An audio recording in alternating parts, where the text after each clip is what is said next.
All right, good evening. Demon Phil Comics and More New Jersey here, and I have another interview scheduled for tonight.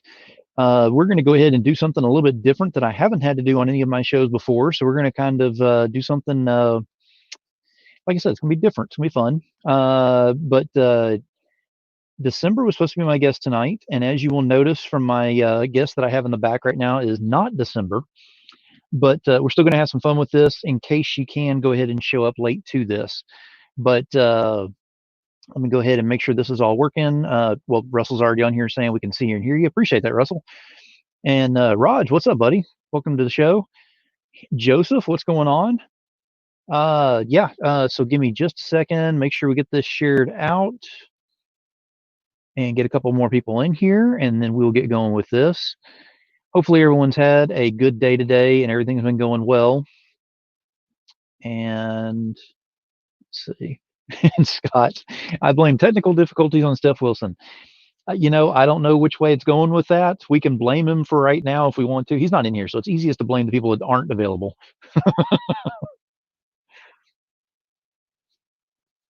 All right, so let me go ahead and remove the banner.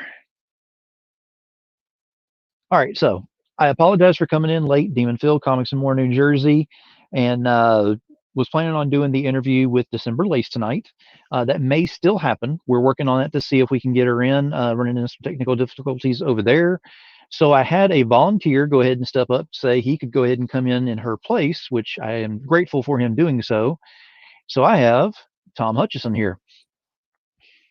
Surprise. This is not December. So anybody that's here doesn't know December Lace, that is not December Lace over there. This is not December Lace. However, this is a member of Team December, hashtag Team December. I've known December for many years. She is a friend of ours at Big Dog Inc. She's a friend of mine. And hopefully we'll get her squared away and she can pop on tonight. But if not, you get the wild card evening with Phil and myself, and we'll entertain you somehow. Sounds like fun. And again, thank you for being here. And yeah, Joseph, I'm going to go ahead and agree with you on that one. Just going to throw that out there. Not as good looking. Listen, now, are you talking about him or me? I've got the hair. I can bring down the hair. I mean, it can get real in a hurry around here. Russell, he's already killing me in the comments. Okay, so Larry's here as well. Welcome to the show, Larry. So we're just we're winging this whole thing because normally I do all my research on my guests and everything. I've already done some research on Tom because technically this is Tom's fourth appearance now with me. Yeah, fourth. And it will be his fifth as of Friday coming up. So we can kind of discuss around that as well. That's right. Yeah. So the main thing is Tom's here. He just celebrated 10 years being with having Big Dog Inc. up there and all, which is doing great and has greatly evolved over that 10 years because you've shown us some of the earlier stuff up to the current things that are on there, and it's an amazing change that's happened in there, and the company is still just on the move. Well, I mean, that's true to some degree. I mean, most of our change has been we've had I guess you could say we've had three stages. We had the original stage where we came out and it was 2010 and we kind of did it the way you're supposed to do it. We pitched our books to Diamond and we got into Diamond and we got into retail stores and on and on and on. We did that for 4 years. That was stage one. Stage two is we moved our publishing to the Aspen umbrella. We were still Big Dog Inc. One of the things everybody seems to think is that they bought us. They never bought us. This was just a partnership, a publishing partnership. So they published our books under their banner. So when you see the books that we did with them, it actually says Aspen and Big Dog together. So it wasn't like a merger or anything. It was a publishing agreement. We did that for 3 years, and then once Aspen ended up selling part of their company to Hollywood, to a movie studio to produce movies, we had to figure out what stage three was going to be, and that was going on. It's like now 3.5-ish years ago is when we came out of Aspen, started using Kickstarter, and that's been our stage three for basically how we do everything now. Very cool. And let me go ahead and say we got someone else jumped in here. Who is this? Oh, Steph Wilson's in here. Thank you, Steph, for being here. And just so you know, Steph, this is not December up here. I don't want you to get upset or anything real quick. But we're just doing a different show because December's having some issues jumping on for whatever reason. So Tom went ahead and decided he'd go ahead and jump up here, and we're just going to kind of discuss comics, the industry. There may even be some Godzilla talk. You never know. We'll get into all kinds of fun stuff. Oh, he's already got something ready. It's never far from me. I mean, wherever I am, it's never far. Yeah, unfortunately, we got the news that Kong versus Godzilla, Godzilla versus Kong, has been delayed again. It wasn't really a surprise, you know, the fact that every movie from the spring and the summer was being shifted into the fall. I mean, I don't know how anybody expects to compete when you have Wonder Woman, Top Gun, James Bond. I mean, like everything's in like 2 months. It's just like, yeah, forget it, man. So the folks at Legendary were like, yeah, we're out. We're not doing this. And so they moved it to May, which basically means we'll had to have waited a year because it was supposed to be out this May, which kind of blows. But, you know, ultimately, you know, I don't want it video on demand. I want to see it in the big screen. So I'm happy to wait. I'm happy to let them really put extra finishing touches on it if they want, whatever they want to do. Yeah, we all want to see the movie, but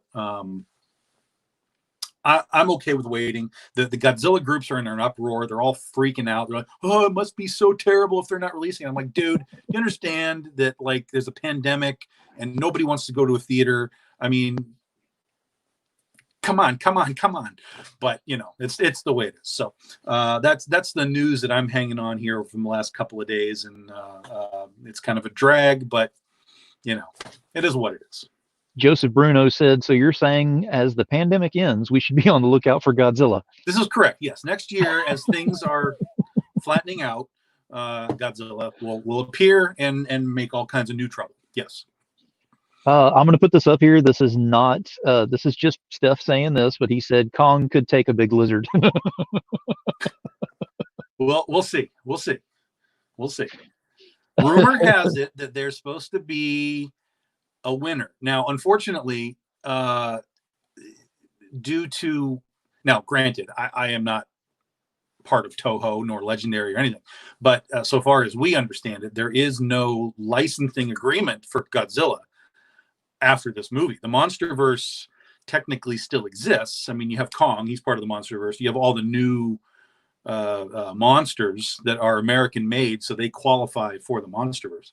But Godzilla and all of the Godzilla monsters, the Toho stuff, are no longer under license. So much as we understand. So really, I mean, Godzilla losing is I don't know. It's sort of written in the stars. But at the same time, Godzilla has died and returned many times through Toho. There is, I mean, even in this Legendary world, we understand that there has been more than one Godzilla. This is just the current living one that they call Godzilla, but he is a species of monster. We saw that in the first one in 2014. So even getting a loss here doesn't mean that we've seen the end of it. And it is. I mean, it's interesting. I mean, as far as Godzilla is concerned, I like all of the movies except for the one where it was a giant iguana and not Godzilla, because that was not Godzilla. Yeah, no. I mean, it's a great movie, but it wasn't a Godzilla movie. Yeah, it should have just been called Monster Movie, and you know, we probably would have all been like, oh, that was cool. But no, you can't slap a Godzilla name on whatever that was and try and pass it off on us. The best part of that whole movie was Hank Azaria. There's actually one of the greatest pieces of memorabilia you will ever find. And the best scene in that whole movie is when Godzilla's running down the street and Hank Azaria's got his camera and he's looking up and he realizes he's about to get smashed. Mm-hmm. And then the foot comes down, boom, and then Godzilla runs off and Hank Azaria's standing there. He realizes that he didn't die and he just starts losing it. He's just like, he's just freaking out. And there's actually a lenticular trading card that they did from those trading cards back in '98. That's Hank Azaria just losing his mind as you turn the card back and forth. He's just like, ha, ha, ha, ha. Like, oh my god, this is one of the greatest cards in the history of trading cards. So something good did come out of it, but not much. Very cool. That would be a cool card to have, just to see that, I because had one a long time ago, and I don't. God knows where if I still do. If not, it's probably like $5 on eBay. I'd probably go find another one. but it's one of those that if you don't understand the context, if you didn't actually watch the movie or whatever, you're just kind of like, why is this card even in this? You would in this have thing? no idea what it is. Yeah. Which makes it even better, because imagine just somebody finding it in a collection. Like, why the hell is Hank Azaria laughing? I don't understand. No, they like I said, they've had some good ones on there. I like the English versions more so than the Japanese, because they go more in depth, but I just can't keep track of all of that with the English versions of some of them. It's been, the storyline has been more, to what I'm looking for, more condensed, to where it keeps Well, you. yeah, it varies. If you watch the English versions, they are edited differently. Mhm. Each one a little more so or less so than others. And as they went along, this is most specifically the 60s and versions. As you got later, the edits became less and less, because it became, who the hell cares? Why are we spending money on these things? Just put the damn thing out and put the voice track on it. But like with, I just saw for the first time, as I said, it's not far from me. Ha ha. So this is the Criterion disc set with all of the Showa discs and stuff, the original 60s and 70s things. So they come with the what is essentially all of the Japanese editions, and the last Showa Godzilla movie, which is the Terror of Mechagodzilla, the second Mechagodzilla movie. The Japanese version is very different. The storyline is still the same, but there's a lot of extra things in it, including there's boobs in a Godzilla movie. I'm like, what am I looking at here? What is happening? But yeah, apparently there was an edit of this that had basically this cyborg chick who controls Mechagodzilla. She goes under the knife, and they're working on her circuits and stuff, but she's got no top on. There's boobs in a Godzilla movie. Like, what the hell just happened here? So it is, they're definitely very different experiences. Plus, if you're watching the Japanese version, you have to read it, because you have to read all the subtitles. So that's a different experience in and of itself too. I just watched the original King Kong versus Godzilla on Japanese version, because it's in this set. I never in my life would have imagined I would ever even see it, but it's such a completely different movie from the American version, which turned it into kind of a comedy and so on. But if you go back and you watch what it was originally meant to be in Japan, and it's like, wow, these are like completely different films, like totally. And it's really cool to see. It's a really interesting comparison to, okay, what did Japan want? What did they intend it to be? And then what did America kind of turn it into? The only thing that America did that is actually truly considered to be an advancement in the movie. I mean, I think a lot of the American versions are better anyway, just because they're better paced. But Godzilla versus Mothra in '64, they actually added a whole new scene with Navy boats swimming around and shooting these new missiles at Godzilla. And it's a really great scene, but it was actually filmed for the American version. It's not in the Japanese version. So there's a really interesting element there where they actually went and filmed something and put it in the American one that actually made it better. And this is a lot of the information that you get from that Criterion collection, right? This is where you're learning a lot of these different things. I'm 48 years old. I've been watching Godzilla since I was 8, 7, 6. So all of this information is accumulation of what can I read about Godzilla? What, I've watched Criterion. I mean, this is actually Criterion's first Godzilla stuff. They did put out the original 54 just on its own. Right. This is the entire set of all 15 movies. But yeah, there's always behind the scenes stuff. Over the years, they put out laser discs and all kinds of different things for these movies. So, it's a little information here, it's a little information there. It's reading books. It's all over the place. So, yeah, it's. I even have. This is the Japanese soundtrack. I have the soundtracks.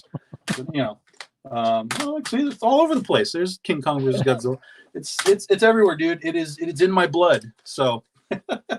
See, I mean, I thought you were a fan. I didn't realize you were actually a super fan of Godzilla. That was I like mean, a major I am thing. not one of these like super heavy duty, know all the actors' names and all this kind of stuff. But I am a fan of the genre. I am a fan of the stories. I'm a fan of the art form, because especially in the 60s and the 70s, the art form of building all those models and everything. I mean, that's a true art form that is now Mhm. gone. It's all CG and whatever. So yeah, I love that stuff quite a bit. Yeah, I mean, build all the cityscapes and everything, and just go in there and destroy them. Yeah, I can't even imagine the workers that went in and that built that stuff, and then they're just standing there like, God damn it, it's all Yeah. going over. Well, I mean, it started off with just the people in the costumes and everything just stomping on it or falling on it, and then they started getting into explosives and blowing Sure. stuff up. So Yeah. I mean, all of this was down to absolute rubble by the time it was done. I mean, I can only imagine what the cityscape looked like at the end whenever you just step back and look at the studio whenever you could see that. Yeah. Yeah. It's a mess, and unfortunately, even the old suits. I mean, they basically don't even exist anymore. A friend of mine who works at Toho got to do a little um, Japanese tour, and there's only a handful of items left, even from the original movie, and it's basically just the diving stuff from the end scene and the oxygen destroyer. The oxygen destroyer still exists. That prop still exists, and damn him, he got to hold the oxygen destroyer. So I'm a little cheesed at that, but I get some cool stories and yeah. So I mean, Toho's better at it now as far as maintaining some of this stuff. But back in the day, these were throwaways. I mean, every time they did a Godzilla movie, they made a new suit. Now, part of that was because they were just deteriorating and coming apart, Hmm. and so it was like, well, we just have to make a new suit, and they would just make another one, make another one, make another one. Now that happens in today's world because they have to sell a new toy. We can't make Optimus Prime the same toy every time. He has to look different in all 5 movies so we can Yep. sell a new toy. So that's kind of how marketing and stuff has evolved. And Godzilla. I mean, there was merchandise back in the day, but it was never like really movie accurate ever. It was always just kind of, let's just make roar and sell the Hmm. thing. So, but yeah, that's half the reason why they kept having all these different versions of him. Now, Scott has actually got a question for you regarding Godzilla. Yeah, Is what is your least favorite monster in any Godzilla movie? it's easy. Yeah. Oh, least favorite monster or least Yeah, favorite movie? monster. Oh, that's much harder. I had an answer for the other one. I had an Okay, what's easy your least answer for the favorite other one. movie? The least favorite movie is easy. It's Son of Godzilla. It's almost unwatchable. I mean, it's just painfully Hmm. unwatchable. And there's a couple that are pretty crappy, but that one is just absolutely bottom of the list. The worst monster, probably. I am not a fan of. I mean, there's some corny stuff from the Showa era, like there's the giant spider. It's like he's just a giant spider. Um, the giant bugs, the Kamacuras, they're kind of lame. But as far as like the big guys, I was never a fan of Destroyer from the last Heisei era book movie, where Godzilla melted down. The movie was cool, and I loved the concept of him as this nuclear generator kind of melting down. But I was never a fan of Destroyer, the thing. It was all these little crab bug things that would like merge together and get bigger, and it was like a stupid Voltron thing. And then when it got to the end, it was so big and so just overdone that it didn't move well. No, you know what? It's wrong. That's wrong. I've figured it out. The worst monster of all of them is Orga. The monstrous piece of crap that is in Godzilla 2000 that Yep. at the end tries to like eat him and absorb his power. That's the worst ever. Destroyer is right behind it, but Orga is the worst. That's garbage time. Now, Steph is stoking the fire on this one. He said your favorite Godzilla movie is Cloverfield. Yeah, he's Steph's a one-hit wonder. He'll ride that until he's got in the grave. he P.S. just Cloverfield is a great movie. If you have not Yeah. seen Cloverfield, You've got to get past the whole found footage thing where it's kind of shaky cam because it's dudes running around and whatever. Right. But it's a good movie. It's a legit good movie. And then they did 10 Cloverfield Lane, which is supposed to be a sequel of some kind, which is really weird, but it's also really good until you get to the end and you're like, what the fuck is this? It's still a good movie. And then they did the Cloverfield Paradox. Yep. Which makes no sense. But there it is. But the 10 Cloverfield Lane is actually a really good kind of creepy thriller movie. It's not really I don't want to spoil what happens, but it's not really a monster movie like Cloverfield was. It's more of like a straight up, kind of intellectual thriller type of thing. Yeah, more of a psychological type thing. Yeah, psychological. That's what I'm looking for. Yeah. Yeah, they've had some decent ones, but yeah, that's definitely not in the same genre with Godzilla and King Kong and stuff like that. No. There's plenty of imitators. I mean, the obvious one is Gamera, and in fact, just like they had this big set of Godzilla coming out, there's a Gamera set that's coming out, all 15 Gamera movies. Oh my God, I'm freaking out. I want that so bad. A lot of this stuff has never been on Blu-ray before, so hopefully it's going to be cleaned up and nice and so on. That's supposed to be out in August, so I've had my order in for the Gamera one forever. But there's all kinds of stuff. I mean, there's Yongari, there's Varan, there's all the spin-offs, Rodan and Mothra and whatever. They all have their place, but a lot of it's just knockoff garbage. I mean, it's all it's meant to be. It's all it was ever meant to be. Now, we might have someone in the backstage who is a little more of an expert on this as well. Oh December. My gosh. Welcome to the show. Hello. How are you doing? How are you? I'm okay. You sure? Yeah, I need to put eyeliner on. you just look a little flustered. Yeah, I need to put eyeliner on. Oh, you need me to drop you back? I was watching Gone with the Wind, and I was like, I have pre-check. I can drop you backstage so you can finish up if you need to. I can't pay for everybody's therapy, so that might be the best cause. We'll get you back up here in just a little bit. Okay. All right. So now let me ask you, because since I've got you on here a little bit longer talking about the Godzilla movies and monster movies and stuff, what are your thoughts on Ultraman? I have never been able to get into Ultraman. I'm not really sure why, but it just has never grabbed. I've watched it. It's fine. I can watch it. When I go to G-Fest in Chicago every year, well, not this year, but they're always playing Ultraman stuff, just down in the lower levels. They have like movies just running all the time, and Ultraman's part of that. So I've seen all kinds of different Ultraman. But it's never grabbed me. I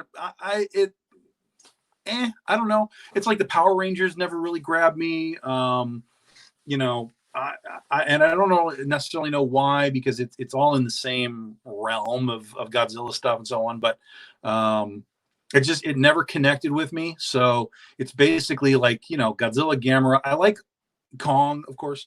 I like some of the spin-offs. They're okay to watch from time to time. All the weird movies, like Rodan is great, Mothra's great, War of the Gargantuas is great. But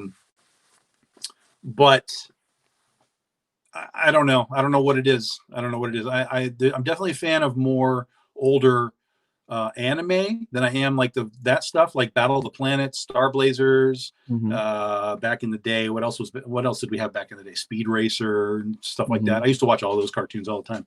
Robotech was a huge influence when I was in my I don't know, my teens ish or something. So definitely the anime, the old anime. I don't do anything with new anime. But the old stuff is great, and you can definitely see those influences in the stuff that I do for comics. Somehow or another, I mean, I actually have a copy of. I know it's an Ultraman 1. I don't remember the year that it is. I know it's a variant, but it's a incredibly limited edition, and it's got a good size value on there. It's one of them that I need to actually get slabbed at some point, because I didn't realize what it was. The old Dark Horse books. It may be Dark Horse. I'm not sure. I've actually got it put away in a different box other than my regular stuff to make sure it does not ever get damaged, crimped, or anything. Yeah, Dark Horse did a Gamera series too that is incredibly expensive to find. I mean, if you can even find it, it's that's pricey stuff. Well, this one was found in the wild, which is even better because I didn't pay that much for it at all. And whenever I got here and started pricing things out and figuring out what they're going to be worth, I was like, let me check this again. You know, that is the stuff that creeps up. And suddenly, you know, the people that had it when they were kids, they're suddenly like, I've got money now. I want all my old toys back. And so that's where you're starting to see a lot of this like 80s and 90s stuff start skyrocketing, because now these people have jobs. Some of them have kids and they want to introduce their stuff to their kids. It's very generational, but it's also just we live in this nostalgic world right now. And people just want what they had, or more importantly, they want what they didn't have. Like, I never had that toy. I want to get that thing. Like, I never had Shogun Warriors, those big, like 2 foot tall things. Friends of mine did, and I was like, "Fuck you! I want that." But I never got it. I did get the Godzilla, which is, you know, I still have him. He's down there. But I never had the robots, and so now I'm like, "Hey, I've got some money. Let me go look at these things." And now they're like $500 if they're clean. I mean, there's all kinds of beat up trash ones, but if you want like an actual good one that has the stickers and has the missiles and everything, it's like you're spending $500. I'm like, I can't do that. I can't justify that. So exactly. Yeah. I mean, growing up, I mean, I had you know, Thundercats and He-Man and G.I. Joe and Transformers, and we're talking about all that stuff Gen is 1. Yeah, the Gen 1 stuff, and especially, I don't know if you remember or not, but with G.I. Joe, they actually had where you could send off and get the special edition ones sent to you. Oh, swoop. But they had in G.I. Joe where you could send off and get the special edition like you did with Star Wars and some of the things too. I had all those as well. And then I'm going to say it right now, and everybody's going to hate me on this, and I'm sure I'll get some unfriends on this one, but I had a garage sale, and I was you know, in elementary, and my dad told me, he said, don't put all your stuff out there. I'm like, Dad, I'm growing up. I don't even play with this stuff anymore. He said, no, just put it in a box. I'll store it for you. Just don't sell it. This one guy came in there. He looked it all over, and he came up to me and he said, I'll go ahead and I'll give you 500 for everything. And I was like, and for you, you're like, 500. You know, because to an elementary kid, that's like I can live for, you know, 10 generations at that point. We've all done it. It killed me. Done it. Yes. It kills me because nowadays, especially being involved in all of this and people who collect and other things, I'll see things come around. That $500 tag is on one of my toys alone. Right. That's right. Yeah. When I started my first comic shop, I basically took all my toys and it was my inventory. It was like, I'm just going to start with this. There it goes. And I kicked myself in the ass because I sold some of that stuff that I shouldn't have just to, you know, stay in business. And it's like, oh my God, what did I do? I mean, what an idiot. And I used to do that with art too. I was an art dealer for a long time, not like professional, but I would buy pages and things that I liked, but over time I would just flip them. And I'd make a little extra money. I'd be like, okay, well, I'll sell that page. I'll make twice what I paid for it, and I'll buy 2 more pages. And I just started cycling through stuff.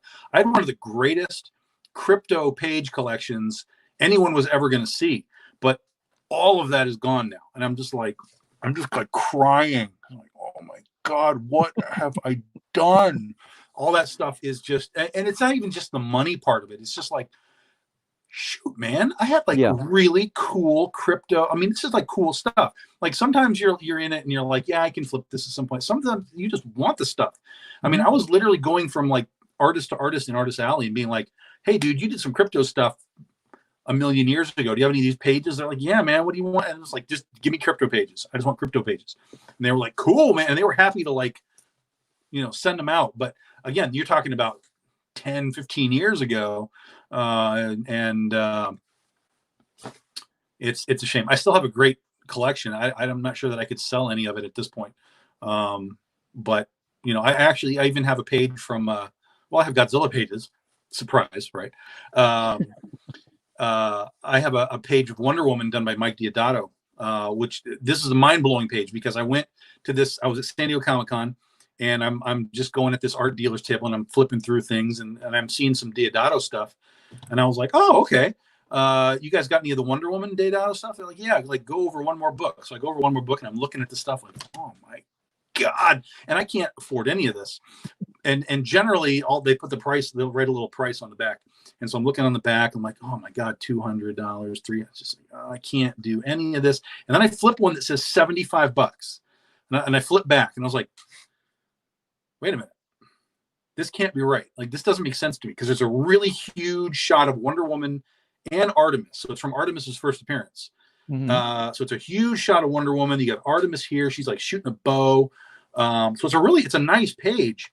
And I'm flipping back. And I'm like, that's got to say like 175, but it doesn't. And so I was like, so this one?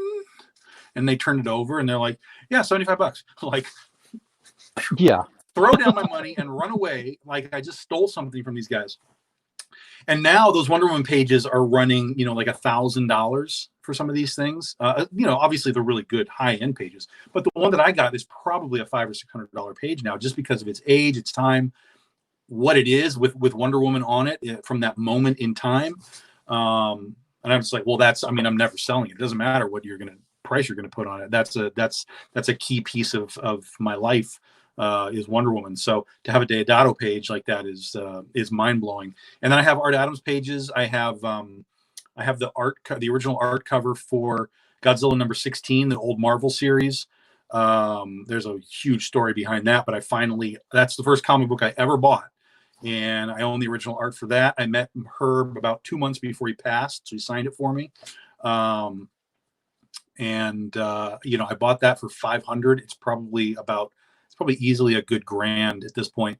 But again, that's another one that's the ultimate grail. I mean, that's never, ever being sold. So sorry, collectors, if you're looking for that stuff, it's not coming out. Well, there's no claims in the comments as of yet, so I think you're okay. I mean, everything has a number. There's a number that would make it, go away. But no one's going to like that number. Yeah, I mean, there's a few things that I have that's kind of in that realm, but there's other things, like I said. I mean, there's things that I've sold that I just want to slap myself, 20 million times over for, doing that. And hindsight's always 20/20 because you never think about it. Case in point is going back to Transformers Gen 1 Megatron. Yeah. The first gen run. I'm talking about before they did the edit on it because it was too realistic of a gun. Right. And they didn't want the kids having that after the fact. Well, I mean, I had it as a kid. What did I do with it? I ran around the neighborhood playing with it. Nobody said anything because back then it was okay. I'm sure I damaged it and everything else. I had another one in package that I was told to never open because my dad didn't want me opening it. All that stuff got sold. That Gen 1 unopened, I've seen that thing going for like $1,500, $2,000, $3,000 or more. Easily. Yeah, sure. Yeah. It's amazing how much that stuff goes up in value. Yeah. And see, now we've got, I don't know if you guys can see this. Now we're doing graded stuff. This is one of my books, Penny for Your Soul, Prairie Winko. That is a 9.9. Woo-hoo. And I'm sitting here going, I don't know if I can sell this. I've sold all of my 9.8s. Everything 9.8 is gone. But I have two 9.9s. This one, and this is Prairie Winko's first ever cover. So it's like, I can't sell this. The other one is a Critter cover. That's never being sold at a 9.9. You're never getting that. So, I'm a collector as much as anybody else. It's just, I collect. I mean, look here, check this out. That's a needlepoint Godzilla that was done by my editor, Carrie Castor. That was a Christmas present a number of years ago. So everybody knows. I mean, everybody knows what I do. Everybody knows who I am. And Jim Noble is in here, and he said that he probably graded that one that you had up there for CBCS.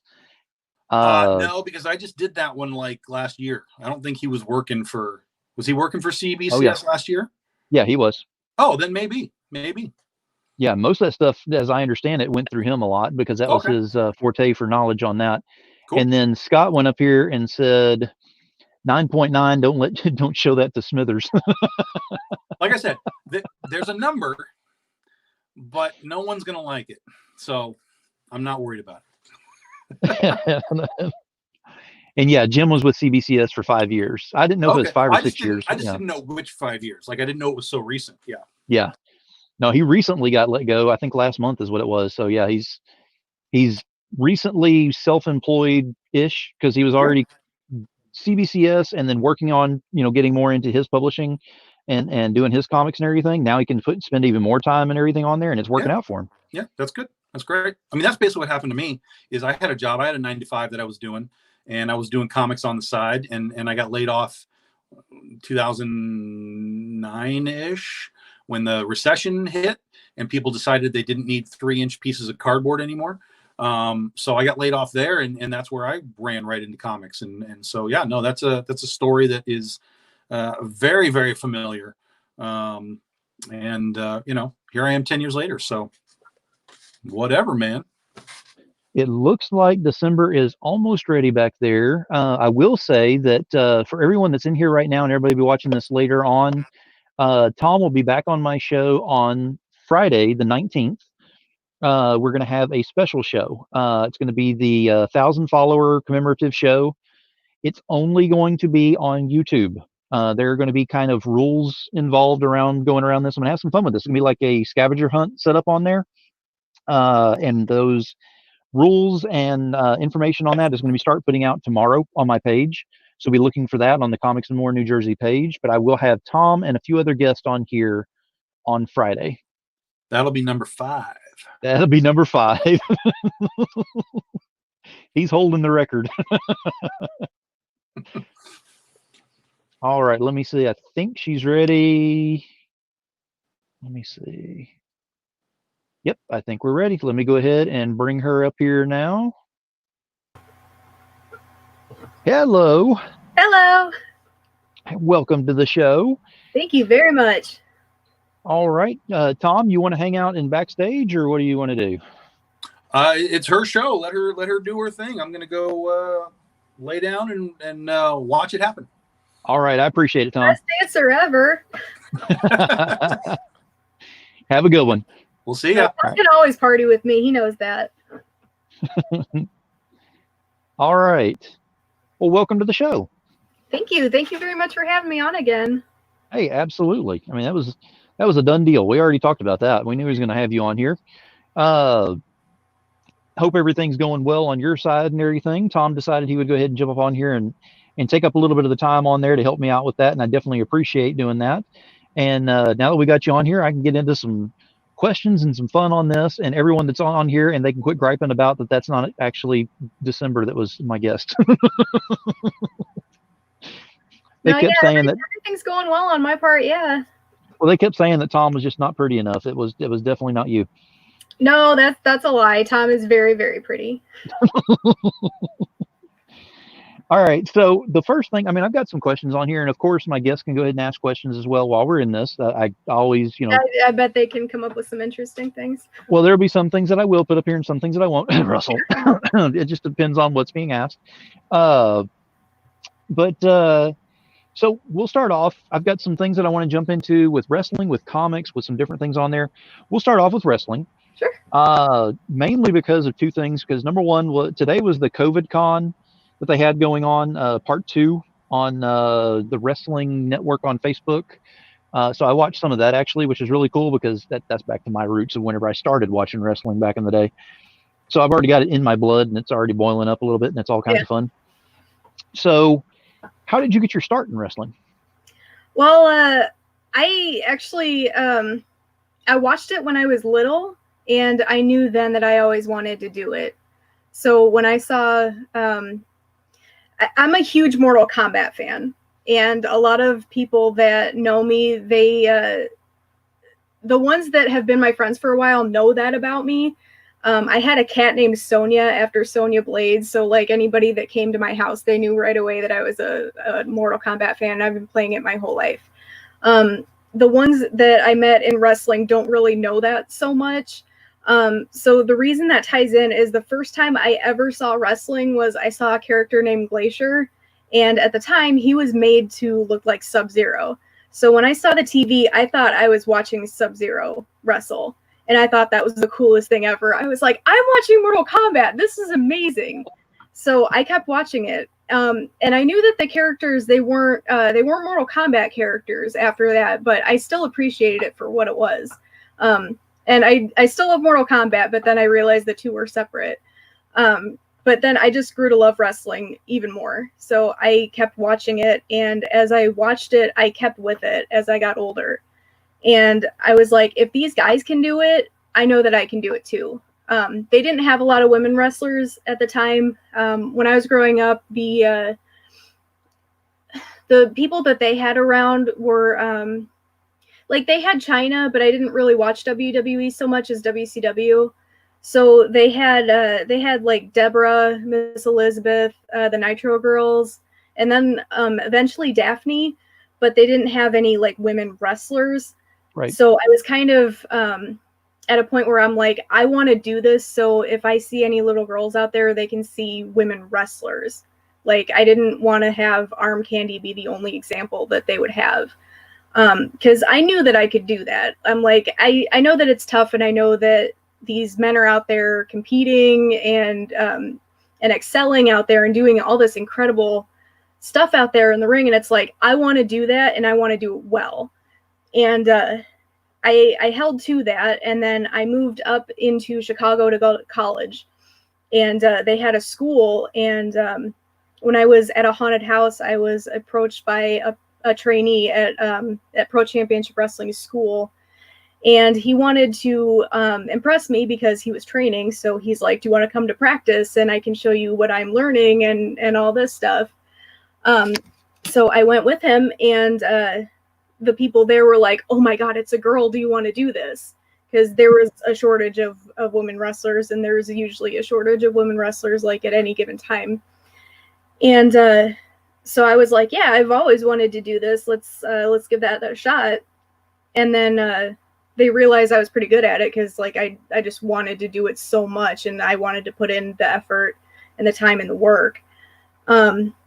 So I stuck with it, and none of my trainers like gave up on me. They were always really encouraging, and then I just stuck with it. And my career, if you want to call it that, eventually blossomed, and I became December. And it seemed like it was a great career with that and everything. My next question would be, of the different brands of wrestling and everything, what's been your favorite? WWE, WWF, WCW, ECW, TNA? WCW totally, but WCW like 1997, 1998, because those are my favorite storylines. NWO Wolfpack, Sting, totally. Sting has been my favorite since I was a kid. Like if you talk to anybody that knows me, they know that, because I'm always like, Sting 98 forever. Yeah, they give me a lot of hard time about that, actually. Hey, there's nothing wrong with that at all. It's funny. Like I take it with a grain of salt. Now, what did you think about Glow? Because with Glow, there were two different versions of it, because everybody's familiar with the newer Netflix version, which is not the same as what was watched on TV. I'm going to let everybody know that. That's a spoiler alert and a half. I don't care, but that's true. So what did you think about Glow? Glow paved the way. Like, Glow was innovative. We wouldn't have a lot of things if it wasn't for Glow. They have a lot of things in Glow that I don't think a lot of people know about that was used like at the time people use now. Be it moves or ideas for characters or promos or just general ideas that they came up with first. And it is very different from the show. Like there's a lot of things that are very like creative license that they take with that show. One of my friends is friends with another lady wrestler that's there. I forget which one it is. But she was telling me that she's like, oh, you're a wrestler. I know one of the Glow girls, and I knew right away what she was talking about. I'm like, I know who that is. And it's like, once I got into the business, I started studying like all different kinds of federations that were out there. So it's like, when I found out that there were women's wrestlers, I just didn't know about them. I was shocked. I'm like, all of this time I could have been watching this, like what, like, where was I? And then I was like, all this time, like, there could have been better marketing. There could have been like more widespread talk about this. And it's like the 80s was a perfect time for this. Like that was like right there. Everything like that was a perfect moment for that to happen. And I'm so sad that I wasn't around for that, because that would have been awesome.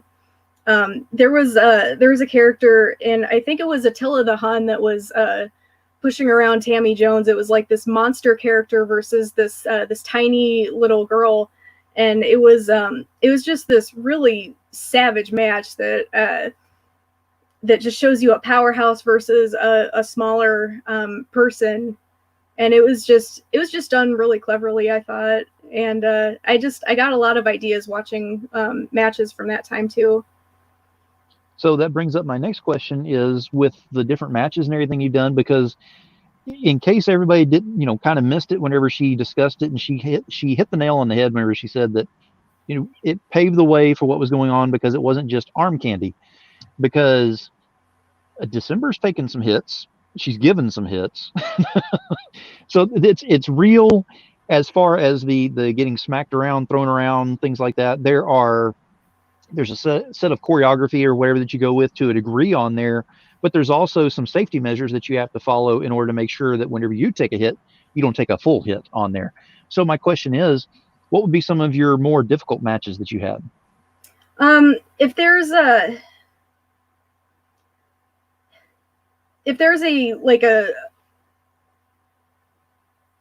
constraint that's put on you, like right before you go out into the crowd, that's kind of hard.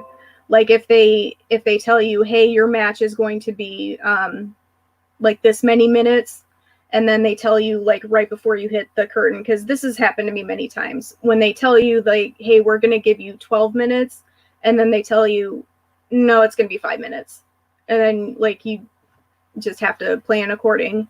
That's and they will tell you like maybe like seconds before you go out into the curtain. That's a bit of an issue. There's also when it's tougher when you know that you're going in against someone untrained, because it's not like I didn't do research. Like I knew who was trained and who was not trained.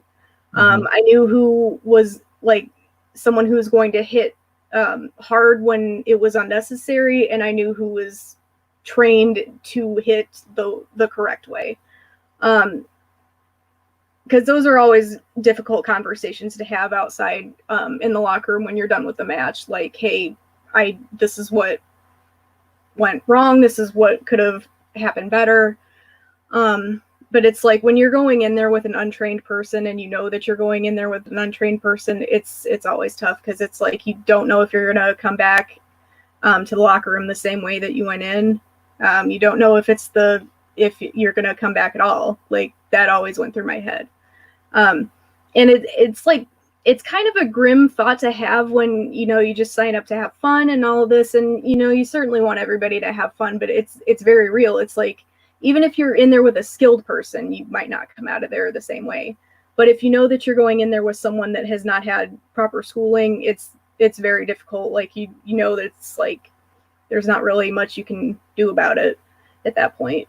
And the argument is like, no one had a weapon to your head and made you go out there. It's like, yeah, but you did agree to a contract, and word gets around if you don't fulfill your obligation. Exactly. And I know that there was a story that we went over last time on one of the shows that actually Tom was talking about, how you got speared by a guy, and he thought you were dead on impact there, because it was one of the matches where he was watching from ringside, and he said that, he just lost his breath, went out of him and everything. He almost went unconscious at the same time that you got hit with this thing. So for anyone who's out there thinking that wrestling is quote unquote fake, not so much, because she took a full hit on that one, and Tom nearly lost his life from it. So, well, I mean, there have been times too when, like I know what to look for, and I've been completely stunned too. Like there are things that you can't call. And one time my tag team partner, Joe Heisman, he had to make a jump off of a 12-foot ladder, and I was right at ringside, and he wasn't moving after a couple of seconds, and like my heart just stopped.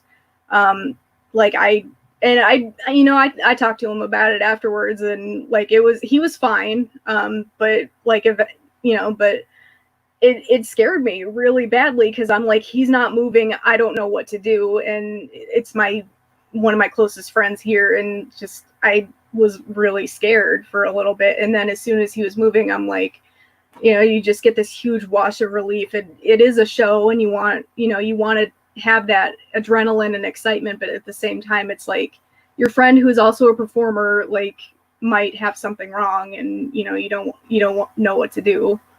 Right. Now, Wendy's on here, and by the way, Wendy, thank you for being in the show. Wendy! She wants to know who was the most fun to wrestle. Most fun? Mm-hmm. I'd say probably Angel.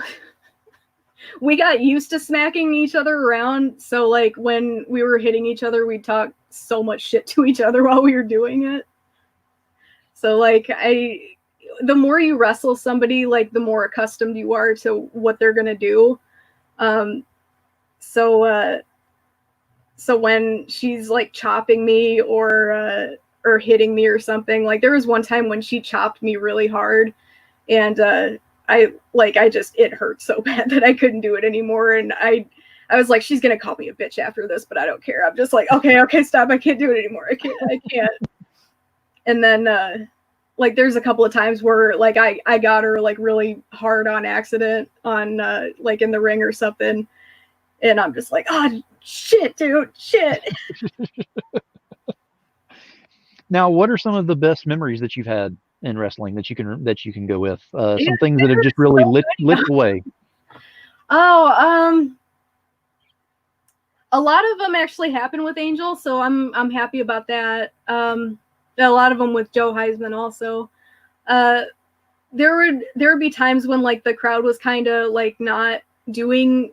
They were kind of dead, so they would switch me and Angel to go out to bring them back up to where they would need to be because they knew that me and her would get a reaction out of them.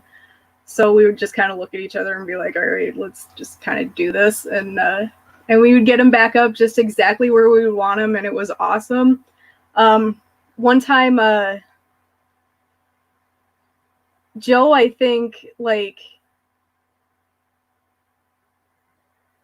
I remember what it was. Joe, I had seen Back to the Future that morning, and Biff had called everybody a butthead, and I thought it was the funniest thing in the world because it was just so stupid. And because he's a jock, Joe Heisman is a jock as well, and I would like it just was in my head as the funniest thing that I've ever heard. Like, you know how you have one of those days when you're just like you can't get out of your head, and it was just that funny. And to everybody else, they're like, yeah, okay, whatever. Well, to me, I was like just cracking up the whole day, and I was like, Joe, okay, for your match today, you got to call somebody a butthead. Just do it. It'll be hilarious. So he goes out and he has this incredible like 5-star match with Butcher. It was that same ladder match that I was telling you about actually, where he falls off of this 12-foot ladder and he does all this incredible stuff. And I think I got put through a table that match too. And nothing is happening. He doesn't say it the whole match. And I'm like, man, that was an incredible night. Like I wasn't even thinking about it. Or right before we walk back through the curtain to like take it home, he just finds like the very last guy. He goes, "What are you looking at, butthead?" And like I just was like, and then I like went through the curtain. It was incredible, and like I was just so happy with it. That night was awesome. Now Tom's got a question on here. He wants to know how many times were you champion? 5 times. That was quick. She didn't even hesitate on that. Well, I mean, times. It's like it's not going to change, and you know. No, I mean it's great because like most people would be like, I think it was 5 times, that kind of thing. You're like, nope, 5 times. No, I did it. Right. In December, I know this. It's important to know. Why don't you know that, Tom? That's what you should be asking. Oh, I love it. He probably does. He did that on purpose. Yeah, I know. Wow. Okay, let's go ahead and put this one up here. Joshua Main asks, if you could drop kick any comic creator, would you? And why would it be Tom Hutchison? No, I'd let Tom Hutchison stay. He's been cool. He lets me. He included me when probably nobody else would. I can't even begin to say how grateful I am for Tom, like for what he does. He's just this incredible creator. He's a machine with what he does. He's amazing to his fans. He like goes above and beyond for BDI and for every fan that he has. He like for me, like he let me put a poem on his comic. Like I don't know any creator that would let anybody do that, like much less somebody like me. So like I can't even begin to say how thankful I am for that. So I would not drop kick Tom ever. The other thing is like the mere physics of it. I can't reach that high for a drop kick like at all. There's no way I could take him out with that. And Tom said, I knew, I just wanted them to know. Yep. I was figuring as much. That was one of those where you're setting that up to go ahead and get that spiked off the net with that one, and she did perfectly with that. So leading up to that, actually, is my next question is, everybody knows with wrestling, with sporting events, with most anything, actually, is the tempo is what's most important with the fans. So how difficult was it for you to go ahead and control that tempo and get that where you've got the ups where you need them, the downs where you need them throughout the matches? It really wasn't too bad because like I spent a lot of time watching wrestling, and it's like I know what I like, so I just kind of put myself in their shoes. It's like it's really not that hard when you have the correct motivation, I guess, because it's like I did this for fans, and it's like I know what I want to see, and I know what like I try to include them. So it's like I don't have the mentality like I have to do this move and I have to do this for me, and like this is gonna be just like my thing at all times. It's like I know what I would get a reaction out of when I was a kid, so like this is just what I'll do and I'll see if it works. So I would just pay attention to what worked at one show, and if it did, I would try it at another show. And if something didn't work out so well, I would just take that out and replace it with something that did. I'm not a fan of dead silence in the audience at all. I don't know anyone who it is. So I would just, I just have the mentality of like, if I was 8 years old and watching something, what would I like? What would I like to see? And then I would also like, if I'm doing a move and I'm, let's say in the age range of 16, what would I like to see? What would make me cheer seeing? Like what was creative enough to make me go, oh, okay, that's cool. Because you have different age ranges. Like if I have a tantrum, let's say, a little kid's gonna get furious because they're like, oh my God, you're a little baby. Like, why are you doing that? A 16-year-old is gonna be like, yeah, that's funny. But if they see a move, like a really difficult looking move, same thing, 8-year-old, 16-year-old, they're going to both think that's really cool. So I can elicit a reaction. As long as I'm getting a reaction and it's not dead silence, that's pretty cool in my book. Exactly. Now, Becky Fuller, and Becky, thanks for being at the show. I love Becky. You guys, wants to know, here real quick, go to my Facebook page right now, you guys. Becky has this amazing painting, and it's my cover picture, and I love it so much, and she's just awesome. You guys got to see it. She did that. Cool. I'll definitely have to check that out. And she was asking, what is your favorite moment with the fan? It was I've got a couple of them actually. That's a really good question. I've like never been asked that, so that's awesome. There was one time where my boss came up to me and he told me that the fans' family like had a fire and they lost everything, and it was a really trying time for them. So the president had sent them tickets to our show, and he gave them a whole bunch of swag, and he was sending wrestlers over to them to send them encouraging words and all this stuff. And he found out that the son in the family had a crush on me. And he's like, December, go over there and kiss his cheek. Like, really lay a smooch on him, get lipstick on his cheek.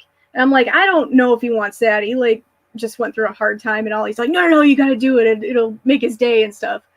So I went over there and I was talking to him for a little bit, take his mind off of stuff. I didn't bring up the fire or anything, but I smooched his cheek and he just turned beet red. And he was like, kind of, like didn't know what to say, and he got a picture of it, and if I can find the picture somewhere, like I'll post it. But it was really cute. It's like 15 or 16 or something like that. But I'm like, I don't know, is that cool with his mom? And he's like, no, it's cool. But, yeah, that was a good one. We also had a lot of like special needs fans that we took care of, like so they would get to go backstage and we took pictures with them and sign their shirts and stuff. So that was always really cool. My there are family members that I have that work with special needs kids, so every time I get to see them and interact with them, like after a show and stuff, that was always really special to me. Now, Joshua has got another question on here. It was actually a pretty good one. With the Big Dog Wrestling covers, which character would you like to take on? I'm so glad you asked, because CB Zane, like, he drew me, I commissioned him to do this. CB Zane drew me a special Scheherazade cover. Oh, Yeah, I love CB. He's amazing. huh. That is So great. Scheherazade, in my opinion, is one of the most awesome Big Dog Inc. characters. She's been around the world. She probably knows every fighting tactic there is. She's my favorite character, and that's why I wanted him to draw her. It's my favorite cover that he's done for BDI totally, but for all of CB's work, it's my favorite one that he's done. His wrestling cover. If you don't have it, get it. But I liked it so much that I wanted one commissioned, and he even did the December pose. You can see like the arm up and the arm on the hip, and he drew a belt. You can see that. Nice. Just did such good work on it. He's got her boots. Yeah. So I would wrestle Scheherazade in CB Zane animation style. He just nails it every time. I love CB. He's like the coolest guy ever. And he just like knocked that out of the park too. Like all of his wrestling covers are just badass. Well, maybe one day we'll see that that cover where it actually has you going up against Scheherazade there. And actually, we have Shannon Mayers here. Shannon, thank you for showing up. I love joining you. Late, just saying hi to December Lace. You are wonderful. I love you too, Shannon. I ordered your cover. Congrats on your Wolverine cover, Goblin Queen. To everybody that did not know, Shannon has this truly outstanding cover. It just launched this Friday. You bet your ass I got mine the second it dropped. I know for a fact that he had at least another fan get his too, because we set alarms at the same time to get them. Like we coordinate with each other whenever a Shannon cover comes out. But yes, Shannon, you are incredible. I adore you. I love your work. He talked to me at C2E2. He was like the best part of that day, truly. He's like a bright spot. You have no idea. I love Shannon. Very cool. Yeah, he's awesome. I can't believe he talked to me. That's awesome. Thank you, Shannon and Becky. We're going to kind of switch gears a little bit now because we've talked about wrestling. So now we're going to go into comics. So the first thing I want to ask is what comics was it that mainly influenced you growing up? What ones were you mainly looking at? So that was actually when I was a kid, and you might even remember this too. This will probably date myself, but in the 90s, Batman the Animated Series came out, which, as you all know, is the greatest show ever. So that really got me into Batman, and I started checking out comics, and I was also watching the animated X-Men and Spider-Man at the same time. So I got into comics based off of the Book It program at Pizza Hut, because they offered those really cool X-Men comics that they like gave you with your little your kids meal stuff. And then also Harley Quinn in the animated series. They put her in the comics, which was awesome. And a lot of people don't remember this, but when you were a girl in the 90s, it wasn't considered really cool to be into comics or like encouraged like it is now. It's like I was alone. Like there were no other girls that liked comics or geeky stuff. That was like I was a geek, and it was not cool. It's not like today where like you have Avengers stuff everywhere and there's like a ton of like superhero stuff that you can look at. It's like, no, you're like isolated and alone, and barely any of the guys like watch this stuff either. Like some of them do, but that's like it. So I was kind of like not like the other girls that liked like Strawberry Shortcake and Disney and like all that stuff. I mean, I kind of did a little bit, but like X-Men was where it was at, and Batman and Spider-Man, and it's like I just kept going with it like my whole life. And I gravitated towards that at first, and then as I got older, Tomb Raider came along, which was, in my opinion, the greatest thing I ever saw. And to this day, Lara Croft is still my hero. And I was like, I want to do that. It's like, I want to explore and make discoveries and climb on all these high walls and crawl through the mud and do a whole bunch of adventurous stuff. Like, I don't want to be like just a delicate little thing that just shows up at parties and stuff. It's like, I want to do some really cool stuff. And when I found out they made a Tomb Raider comic book, I was like, I gotta check that out. That is awesome. I haven't read comics in a really long time. And the publisher at the time was Top Cow, and they had some of the coolest comics at the time, which I never would have known if I wasn't a Tomb Raider fan, because they had Fathom, which was Michael Turner, and he's like one of the best, he was one of the best people ever to do comics. They had Witchblade, which I was also really into. Those two were huge with me, and Aphrodite 9. The Fathom, by the way, is this is one of the best pieces that I have, and I wanted to bring this up because it's available now. Jesse Witchman did this one. It reminds me a lot of Michael Turner. But this is Jesse's new Fathom. And it's a metal version, but he has the pre-order up for the comic book that's coming up. He's also got the regular art print and the black and white. But this thing, like, you would not believe how pretty this is in real life. This is absolutely gorgeous. You can get this one right now on his site. The comic book is coming out soon. But he just draws so well. Like, Michael Turner, especially. Mm-hmm. He's got other stuff coming out, too. But, like, this is just a knockout.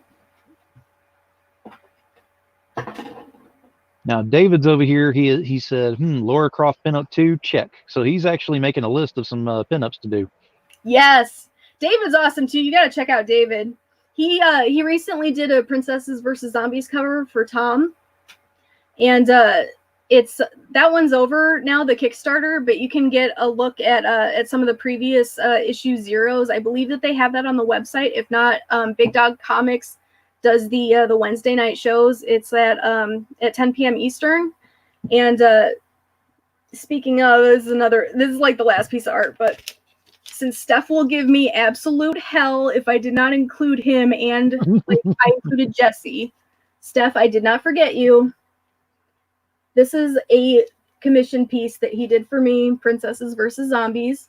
Mm-hmm. This is Cindy. And he is just awesome that he did that. That's based off of the Big Dogging series, Princesses vs. Zombies. That's Cindy by Steph Wilson, who is also a terrific person. He has a very unique style, as you can tell. I love it. It just makes me so happy seeing this every day. Yeah, that is great. So thank you for bringing that up, David. You guys got it. Yeah, see, there you go. Everybody needs a little Steph Wilson in their life. I got some David Fott in here too. I got all kinds of fun stuff. But yeah, David's awesome. He was talking about doing some pinup art the other day, and he wanted some ideas. So Lara Croft, you can never go wrong with Lara Croft. Actually, Ebas did a Lara Croft not too long ago. He tried a different style, he was saying, and he just knocked it out of the park. It looks amazing. Mm-hmm. You guys got to see that one if you haven't. Ebas is always good. Like, you can't go wrong with Ebas. So let me ask you, what is it that draws you to comics? What actually is the magnetism there that actually has it where you just have to have the comics? Probably escape. Same thing with wrestling, escape. Because stuff makes sense in comics. Like, you can get out of reality for a little bit. You can have a good story. Stuff makes sense, like good versus evil, good wins in the end, and you don't have to worry about people being horrible and getting away with it, or just people using you and just not caring about what you feel like, and like how they get away with it all the time, and just like the good people win. in the end, and there are good friendships and kindness and kick-ass people and heroes, and women are allowed to be superheroes, and they're not like it's not so much like they're limited at all, and there's more color and vibrance, and it's just a lot more outstanding than the world that we live in, especially today. Absolutely. It is. I mean, it's one of those things where you can actually immerse yourself into it, and you have control over which direction you want to go with that. If you want to keep going with the story, you do. If you want to go to a different story, you can. If you want to actually start doing your own story and start thinking about that, and drawing, the energy off of there and retransferring it, because that brings up my next thing is, and you've already touched on a little bit, is doing the poems for BDI, which was phenomenal because I have one of those, and it's not something small. You would think, okay, someone who doesn't actually write comics, whatever, she did a poem, it was probably a friendly favor, whatever type thing. No, the favor is to the fans that you actually did that. I appreciate that because they're gorgeous poems. And I wish I had more of them. I only have the one so far. I'll work on doing that. Well, but you definitely need to have like a book of poems or something out there, because you've got some great work on that. And to have that in BDI is amazing, for Tom to go ahead and allow to put that on there with those, because it's the perfect merriment to the great art, the amazing storyline, everything on there. And then it finishes up with the poem at the end. So what made you decide to go ahead and start doing the poems and then putting them on the comics like that? I don't really know how to follow that up, because that was just an awesome thing that you said. So thank you. I really had anybody like talk to me about that. So thank you very much for reading it and saying a good feedback thing. So I really appreciate that. I haven't really heard so much about that. So thank you very, very much. Tom actually reached out to me about it, and he said that he wanted one, so I wrote one for him, like just for him. It wasn't anything that I just slapped together really quick. Like I had to think for a while and put down something, and it was really hard to do that because I didn't have anything to go on. Like I didn't see any art or read any of his material. He just told me the bare bones, like, oh, they're princesses and they fight zombies, so here you go. And I was like, oh, okay. Well, what do you like?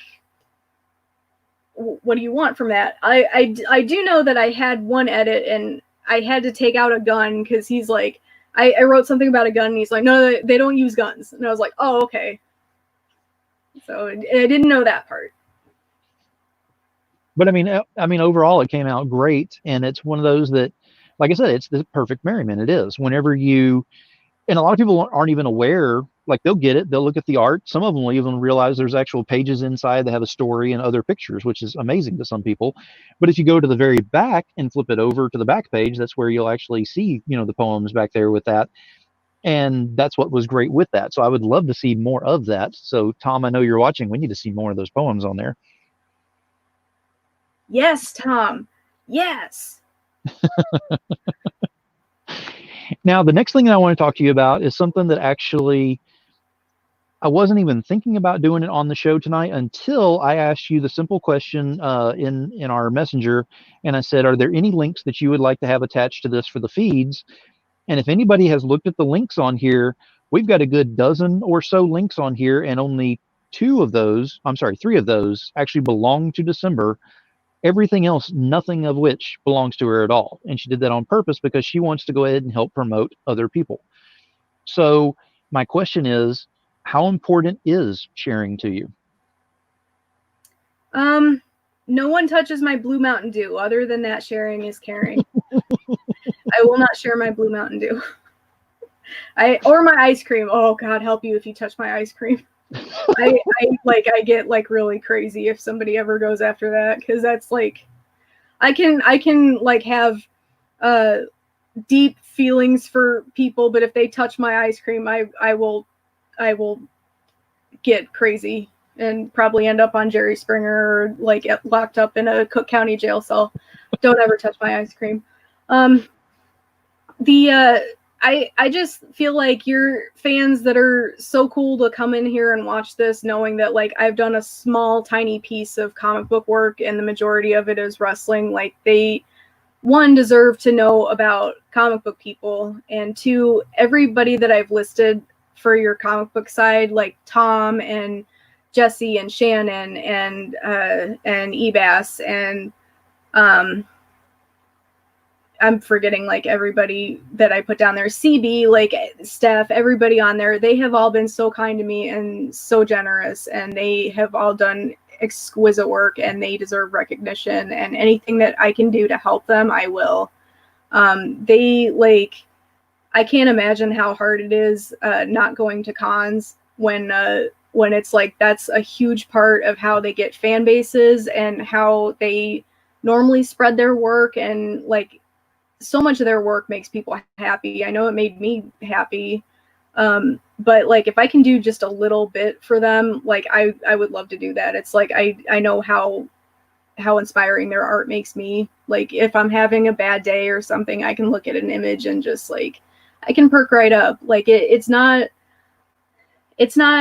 something that'll take away an injury or anything else like that, but it is something that will turn the day around, or at least help to.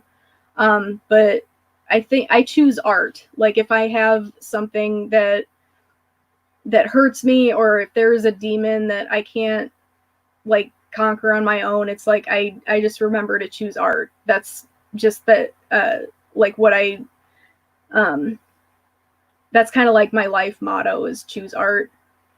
You gravitate towards what makes you happy, that kind of thing. And it's like there are so many things that people are dealing with right now that you don't understand or you don't know about, or people might never ever talk to you about. But if you can like choose to create, or choose to help somebody create, or look at something for a little bit that takes your mind off of something, it's like that's choosing not to give into a demon, and that's choosing to help yourself get better.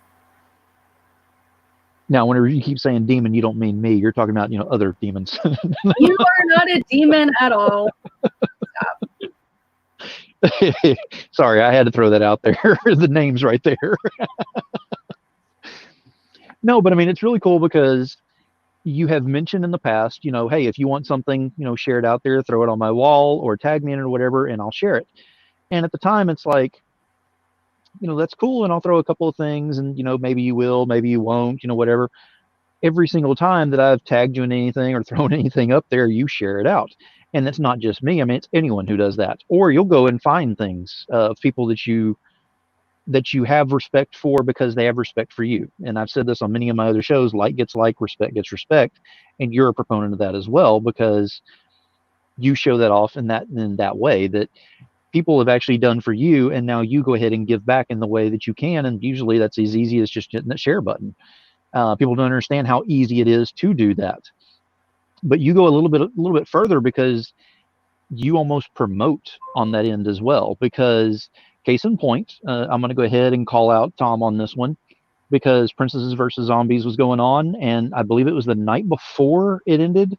You got on there, or it was the night of that it was ending. You jumped on there and had a live thing that you were talking about it and what all was available. Yeah, I think I remember that. Yeah. Yeah, it was the day of. You did it like 2 or 3 times before it ended, because you were really trying to get that last push so that you could get that last amount in there, which that was probably the most stressful ending to a Kickstarter I've ever been in the audience for, but it was fun. That was emotional. A freaking penny away with only seconds. I'm that happy though. Oh my God. Did you see the ending to that? Oh yeah, he cursed out loud. I mean, he F-bombed. We were like, oh, this is great. Tom was hilarious. I think he had to spite me though. I think that was a personal attack. No, I really do, because he knows that I'm a big fan of Jesse Witchman's art, and the final reward on that was a metal card, and we were like really close to it. And he's like, "Oh, I don't think that we're gonna do it." I'm like, "Bitch, don't make me get on there and promote." So I did it, and then like to prove a point, I was like, "No, we're doing this, and I'm getting that card, because don't you dare tell December she can't have something."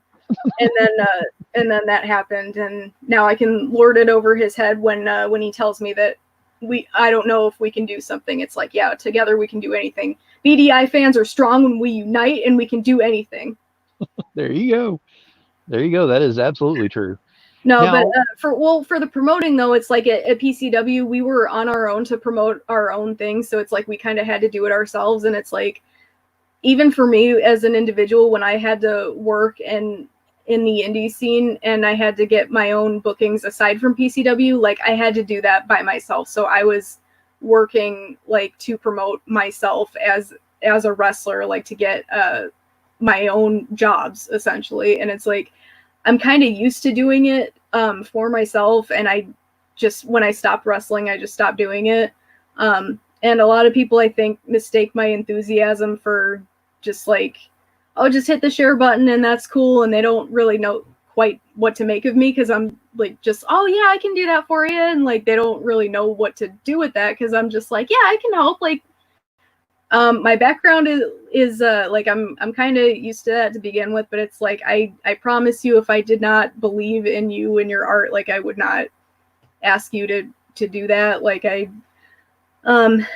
wouldn't like give you a false sense of like, oh yeah, sure, that's great. It's like, no, I really do want to help you out. So like just, and the other thing too is like I don't think that I'm so popular or whatever that like I'm gonna get you a thousands of fans, but I do think that I'll probably get you a couple more people that'll be like, oh hell yeah, that's awesome, and they'll like and that's the biggest part about sharing is with the 29 and a half years of retail management that I've had and everything, the one thing that's always in sales training is for every 100 people you talk to, one person's going to buy. So that's 100 to 1 is your ratio. So if I can get 100 people, Steph Wilson can get 100 people, Tom can get 100 people, you get another 100 people. That's more, that's another person per person that we're, spreading this out to. The math works out whenever you start doing it that way. December doesn't do numbers. I will keep that in mind because I know you've actually put out some great numbers as far as getting people motivated and energized about it. It's not a matter of just a numbers game to you. You actually, it's that passion in the industry. You actually exude that as well. And not because you're an artist or a writer or a publisher or anything like that. You are a super fan, but you believe in the people that you believe in, again, because respect gets respect, like gets like. And you can definitely see that whenever you go ahead and promote something and push something, you're pushing it to that nth degree. You're not going just, yeah, I'll go ahead and share it. You never do that. You actually share. You always go to that top end level there, which is great. Well, I mean, there's just no reason not to. It's like we'll use an example. Like if I see something that's awesome, it's like, why not share that with everybody? Like everybody should know how awesome that is. And let me see. I saw something on here just a minute ago about Yep, I thought so. Tom said new poem on the next issue. Yay! So that is official right there. So, all right. I will be looking forward to that. So, yeah, I mean, sharing is great and it's an easy thing to do. And especially if you put your passion into it to go ahead and help people out, which is exactly what you do, is great. And you actually spread yourself, I'm not going to say incredibly thin, but there are times whenever you're helping this one out, that one out, this one, and you're not putting any more in any one of them. You're not showing favorites on that. You're just basically helping out, which is great too. So how do you keep up with everyone who has everything going and know who's got what projects going at the time? I try as best as I can. I sometimes think I should keep a spreadsheet because truthfully I don't.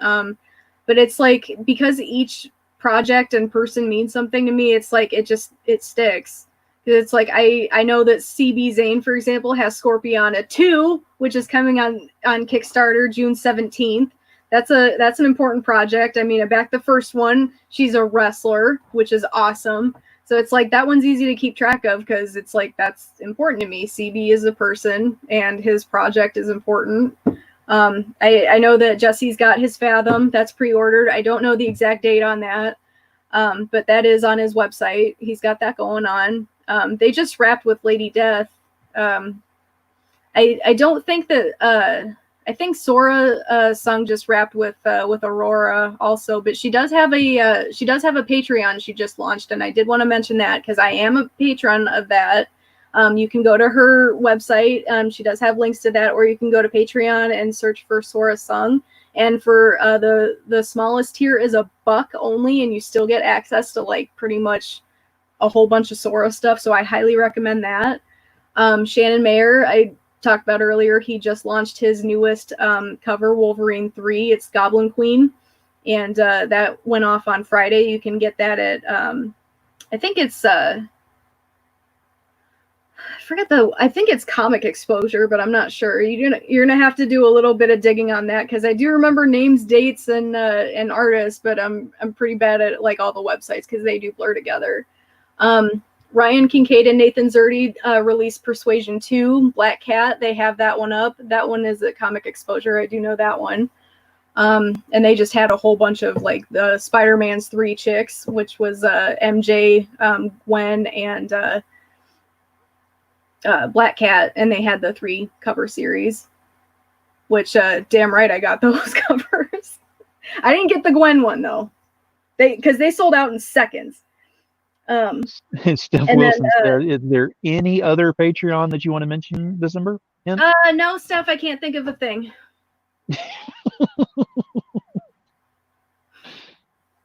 I knew you'd pull that. I knew that you would do that. I have your link up there. Like, what do you want from me? Oh, okay, and Shannon said yes, it was Comic Exposure. Yep. I got one of them right. Yes. Victory. There's who else had something coming up? But yeah, I try to keep track as best as I. Blue Jays coming up on BDI. You can go to BDI's Patreon. See, this is another thing. Like, I do feel bad about this. It's like I really can't promote everybody like at the same time, and I know that I forget something or someone somewhere, and like I feel like shit because of it, and it's like I don't do it on purpose, like, at all. And if anybody has anything coming up, just tell me. I know that you should all go to Mog Park's website and Facebook, because she's doing I think she's still doing her special on commissions. And if you guys don't know, she just I think that Tom might have some of these on his Wednesday shows starting next week, but she did her first ever cover for BDI recently for Penny for Your Soul. 7? Is it 7? Might be 7. But she's a Game of Thrones illustrator, and she does kick-ass, amazing art. Her dragons are phenomenal. You got to see her dragons. But yeah, check out Mog Park if you can. Just awesome, awesome lady. I love her. She's just like a really motivating, just really sweet person. I have 2 more that I know are coming up this week. Jim Noble, his birthday is actually on Tuesday the 16th. Oh, we got to celebrate then. And that's the same day that he is launching Totally Rad Life of Violet #3 on Kickstarter. And we have, it's actually next week. I'm sorry. Next week on the 24th, which is Fairy Day, is going to be Naughty Stripper Fairy Assassins Wendy! #4. Yay, Wendy! I love Wendy. I actually got her pink glittery cover that she was doing on her Etsy. If it's still on Etsy, like, let it be known, all of you, that is the pinkest, most sparkliest cover ever, and I totally got that because that is awesome. And I'm gonna look at it like every day. Yeah, she's got some great stuff on there. And then, of course, we've got ClickCon, it's going to be coming up in September, and we're all looking forward to that. And if you don't know enough about ClickCon, there's more information that's going to be coming along with it. They're leaking out little by little, like they love doing. That drives us insane. But I believe in July is whenever we're going to get a lot more information on that. So we've got about a month before we start hitting more information on there. Yeah. And to my knowledge, I believe I'm going to have Tom, CB, and Wendy, all 3 on here with me discussing about ClickCon. So that'll be fun. Let's see. Looking through the comments over here because we had a lot going through. I know Monty Moore just he got done with Loco Hero, and that was a really awesome campaign. And Monty also, he's one of those ones that just gives 110 in whatever project he's working on, and that one was just such a good campaign. And that was I grew up in a family of veterans, and that was just like really close to home. So I'm just so happy on his success on that one. And just like really sweet guy, and I'm glad that he got like as much as publicity as he did on that one, because well deserved, and I just so happy for him on that one. Well, a lot of people don't understand with Monty's project is it wasn't just a Monty art project. Right. This was actually his first comic that he actually wrote and did everything for and all. And then he had, a few variant covers and everything as well. But he was incredibly nervous about doing that. Whenever I interviewed him about that one, I couldn't believe how nervous he was about it. I don't think that he should be, though. It's like no. I would put absolute trust in him with like if it was his first time writing something, I for one can't wait to read it, because if he puts as much detail and hard work into his writing as he does his art, then like he's just set, because he is just so talented, and I know this means a lot to him. Like I already know it's gonna be great. Like he's Monty, you don't have to be nervous about anything. Like I got you. You're awesome. Now, what would be a dream mashup that you would want to see in comics? In comics, am I allowed to do the dreaded cross universe? Oh yeah. I would probably do probably Black Cat versus Catwoman, because the whole cat and thief thing, it's like I just kind of want to know like who wants that title more. The comparisons have been just like insane throughout the years, and it's like I just want to see it, like who reigns supreme in the feline world. I also want to see Rogue versus Superwoman. Like I could never figure out like who would like truly win on that one. I mean, they're both like, they both have superior strength, and technically one is a goddess, but I don't know. It's like Rogue seems like a formidable opponent to me. That could definitely be interesting. I'm also like trying to figure out if who would win, like Spider-Man or Iron Man. Like I've never. The theory is that like if Iron Man could catch Spider-Man, then Iron Man would win, because he would like soar to the heavens. But like that's only if he could catch Spider-Man, because then Spider-Man would. It's just this never-ending thing, and like I'm still spending time thinking about this. That's now, what I do. Like when I'm not promoting, it's like that is what goes. It's like I think about these things. Well, also, I mean that's cool, because some of these. Batman. What's that? Also, Wolverine versus Batman. Like my gut tells me that like this is a tough one, because I want to say Batman, because like I'm a diehard Batman fan, but Wolverine is like, he's a tough guy. It's like I don't know, but I want to see it. Like I would pay good money to see that happen. Yeah, I mean that's true. I mean, if Batman had time to prepare, it would be a good one for that. If he didn't have time to prepare, how would you go against the adamantium and the fact that he just heals? Was taken, like, then there's another factor, and what environment would they fight in, and like does he have access to the Batmobile and or Alfred? Like how does this happen? Mm-hmm. Like we don't know. I can just see Steph over there looking for the gift to go ahead and put up of the different sticky notes all over the wall and everything, trying to explain everything. I don't have a life. This is what I think about. Joshua Main just said Lady Death versus Jean Grey. Nice. Ooh. I can tell you who I'd want to win. Yeah. Lady Death, because I'm smart. Hell yes. Hell yes. Hell yeah. No, I've been reading so much Lady Death lately. Like it's just, yeah, it's a lot. Before I get in trouble. Nice. Well, anytime I mention Lady Death on here, I don't want Brian or the rest of the Sworn crew ever looking on here going, haha, I didn't have its coin. because I know I'm going to Swornfest next year, so I'm making sure that they know I'm going to be prepared. So, what is your personal grail that you've got so far? My personal grail? Yeah. Like as in my end all be all comic? Yeah. Shoot, I didn't know you were gonna ask me that. Like I would have had that ready. Oh, that's a tough one. See, I was having this conversation today. Like, I know that I have comic books that are worth something, but I also know that I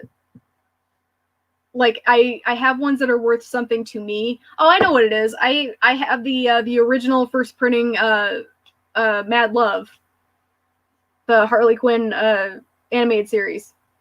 Okay. One that they did. Nice. I also have a Thief of Hearts that Jesse Witchman did. That is that's awesome. I'm probably gonna get crap from Steph Wilson, but it's an awesome book and I love it. So whatever, Steph.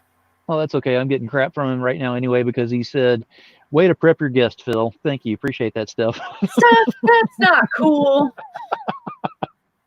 So yeah, I love that one. My Mad Love from the 90s. And I think there's another one.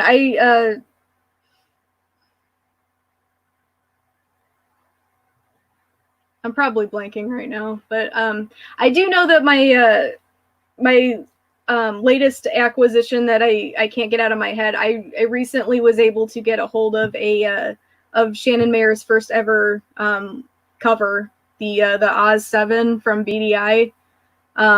Somebody put it up for auction on eBay, and it was in a whole bunch of, like, it was a stack of other BDI stuff, and I don't think they really knew what they had, kind of thing.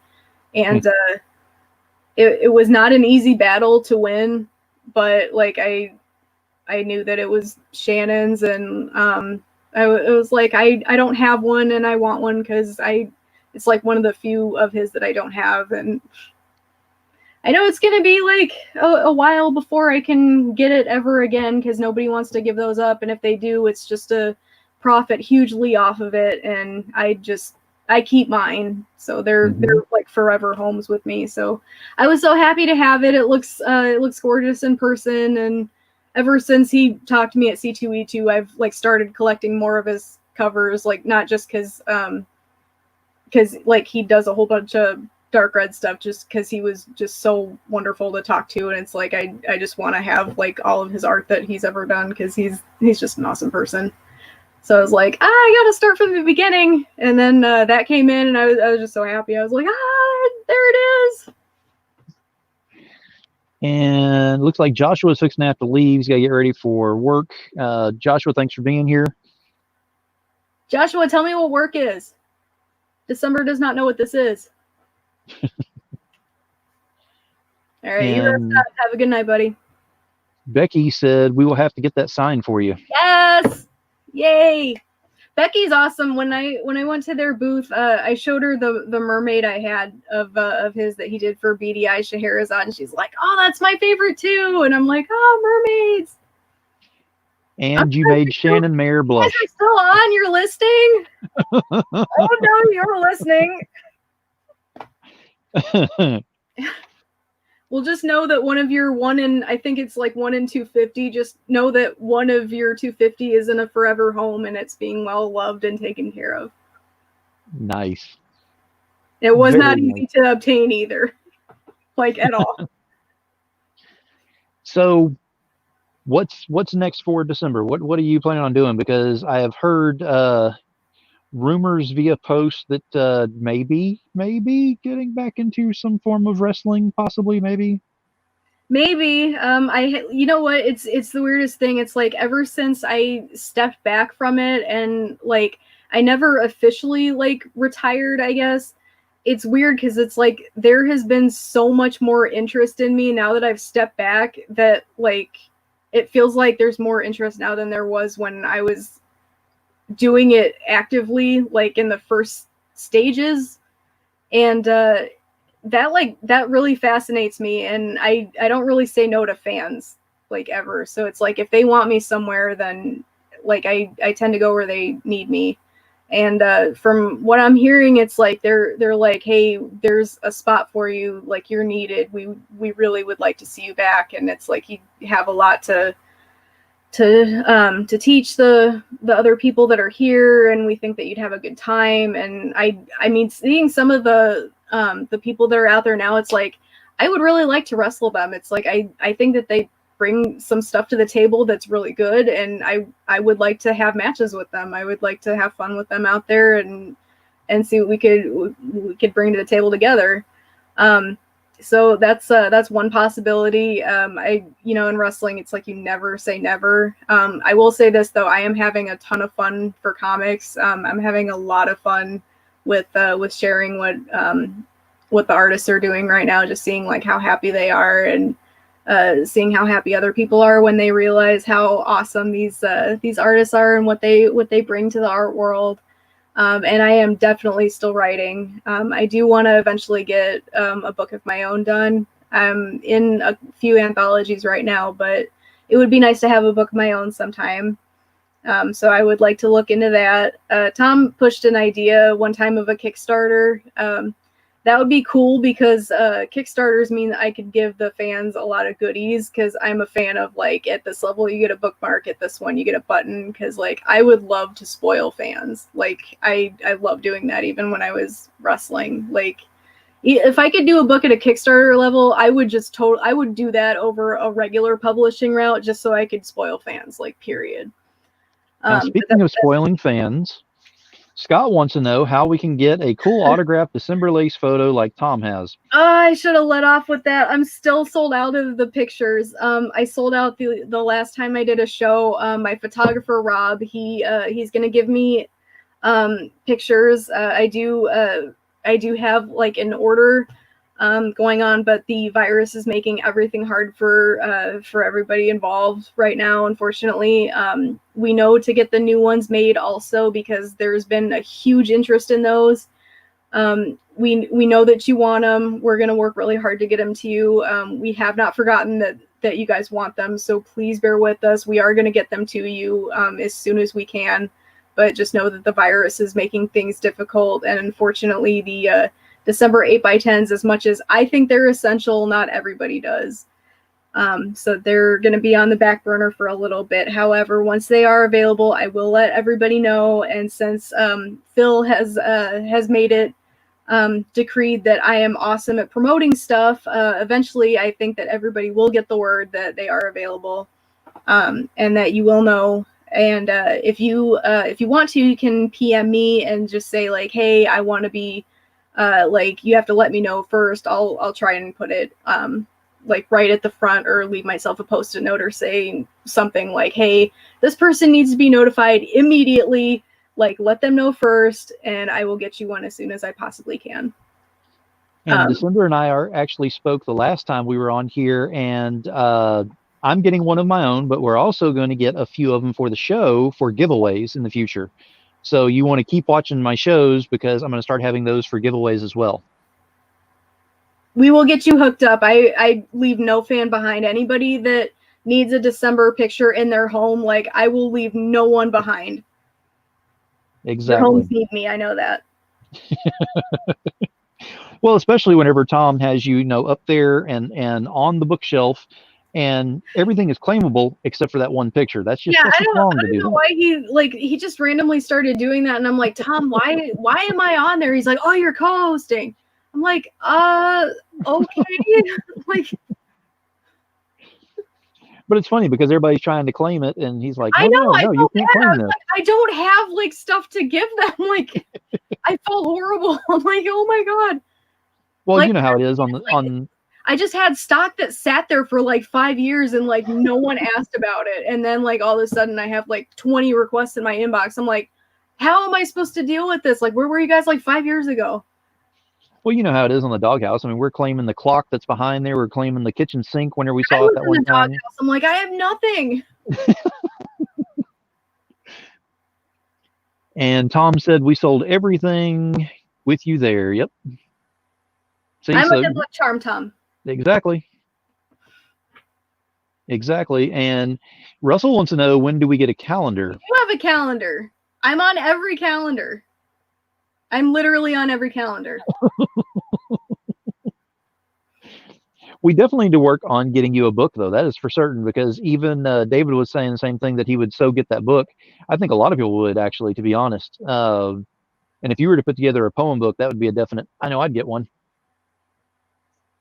I love your vote of confidence. I think I might have to have like featuring X amount of artists on there, though, just to have like a fail safe. I think you're downplaying yourself a little bit too much there. I think you've got exactly what it takes, because off of just one poem, you've already got someone who's like, okay, I need a book of these things now. So You're awesome, Phil. But I know there's a lot of other people that feel the same I way. do have them for free online, because that was another thing that was important to me. It's like I don't really do things for the enticement of money, which I guess makes me kind of strange, and people don't really know what to do with that either. But like I do things for enjoyment of it, which is why I was in wrestling also. But for people that do want to read my stuff, I do have my website. It's decemberlace.blogspot.com. You can read a majority of my poems for free online, and they are linked up to other websites, and they're pretty easily accessible. So if you want to check them out, I make them available to you for free on purpose, because it's like I just like writing, and I would like it if you read some of mine too. And Tom said she's going to write something for BDI Secret Project. Yep. It's not a secret, Tom. You already told people what it was. You were making Steph feel bad about himself, and you told people what it was. And then you were saying you would have to have artists to go ahead and help promote, what you were doing with that. And that's whenever Steph put this up there saying, Jesse will get the cover. Jesse does not have time for me. And Steph said, if you need a variant cover, though, he knows a guy. Oh, that's right. We all know David Fott. We can get him to do that. Yeah, that would be awesome. Oh, we got to have fun with Steph. We love you, Steph. If he didn't poke the bear as much as he does, yeah, I know. We wouldn't have to poke back. Steph is actually really cool. Like I have like lengthy conversations with Steph, and he's so sharp and just very down to earth. And I want so many people to know about him. He's a terrific guy, just very, very sweet. He's just so cool. And you can tell too when he's doing his videos too, he does his draw with Steph, and like he includes people. Just really, really cool guy. Very much so. And I've actually had the pleasure to meet him in purpose. Yes, I actually met the elusive Steph in the wild, and he signed some stuff for me and everything as well. So it was very cool to actually meet him. It was only for 15 minutes, 20 minutes, something like that maybe. But I mean, it was very cool to actually meet him. Yeah, that's one of my goals too. I'm sad that it's probably not going to happen for a few months now, but definitely he's just so cool. He needs to come to C2E2. All right. Well, I could keep you on here all night long talking about all this stuff and everything, but I think we're going to go ahead and start wrapping this one up for tonight. You got it. You got anything that you want to tell your mini fans that are here right now and the ones that'll be watching this later on? Or should I say, I'm sorry, the millions and millions of fans that'll be watching this? For probably the more realistic version of like the 5 fans that I have, and for the like 15 that are watching later, you stay tough out there. I know that times are kind of weird right now. I hope you're healthy and well and safe, but hang in there. You've made it this far. I know that you can go faster and longer. That's what she said. But I know that you're capable. I know that you got this. And if you've survived other stuff in your life that was probably way harder than this, I know that you can continue. Please keep going. Check out the artists. I put them there just for you to check out. They're awesome people. They're really kind. Nobody's on there that's a complete douchebag. Like, I would not do that to you. Their art is amazing. They're sweethearts. And please check out Phil's YouTube page also. He's a terrific guy as well. As you spent the last hour with him, you already know this. Check him out. Give him a like on YouTube. It'll make his day. And make sure that you check out my my website too. If you read like one poem, that'll make me happy. Also, If you've spent this long listening to me talk, you're probably my hero as well, because I mean, that's my favorite thing in the world, is to hear myself talk. But kudos to you as well. But yeah, stay strong out there. You can do this. You got this. And if you shoot me a line or a message on Facebook, I do read them, and I always respond as quick as I can. So I'm not going to leave you like out in the ocean that is the anonymity of Facebook. So I got your back. I'm with you in this. I'm in your corner. Absolutely. All right, I'm going to go ahead. I will put you backstage if you want to hang out for just a minute, and I'll talk to you whenever I'm done, if that's cool. Yeah. All right, let me do my closing, and I'll be right out there. All right. So we had December Lace up here. We had Tom go ahead and step in at the beginning. And again, thank you, Tom, for doing so with that. And thank you, everyone, for being on here tonight, for watching and all, and interacting and having fun. Just watching is one thing, but I'm enjoying the fact that I have very interactive fans. I always have a closing statement. Tonight's not going to be any different than that. I never script it. I never, write anything down as I'm going along. So I just go along with what's on the show.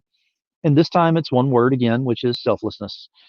The reason that I brought December on here was actually to go over her wrestling career and some of her likes and dislikes in comics. But whenever we had that conversation and she flat out said, is it okay if I go ahead and give other people's links on there? It floored me. I was like, well, yeah, absolutely. I mean, I agreed very quickly. I'm not going to have a problem with that at all. And she gave me a series of links and kept apologizing, saying, I'm sorry, there's so many. Hope there's not, too many on there. I'm great with that. Selflessness. She actually spent her time up here. Yes, we talked to her and learned about her and some of the things that she's done and is going to be doing, but every single time she's pointing out someone else. So that selflessness is there. So again, all of my shows always have the positivity aspect in there. So you're always looking at something where you can get that pebble dropped out there into the pond and get those ripples going. So why not be a little more selfless? Why not do something for someone else? Why not go ahead? It doesn't always have to be just in the comic industry. It could be anything in life. But do something selfless. Get that pebble dropped out there. You never know. Those ripples will end up hitting the other side of the bank. We'll end up negating that negativity before you know it. So that's the closing statement for tonight. Thank you again for being here. And keep your eyes and ears open on my Comics and More New Jersey page on Facebook, as all the instructions and information will go on there for the show on Friday, because there will be more or less like a scavenger hunt that'll be going on throughout the week. So get ready for that, because it's going to be a lot of fun. Y'all have a great evening, and I will see y'all again tomorrow evening as we do a launch party for Totally Rad Life Violet #3. It'll be from 11 p.m. to midnight, because as of 12:01, Jim has a birthday and he can't wait all day to hit that button. So we're going to do an early launch party for that. So y'all have a great evening. Be safe. Wash your damn hands. Keep it indie, y'all.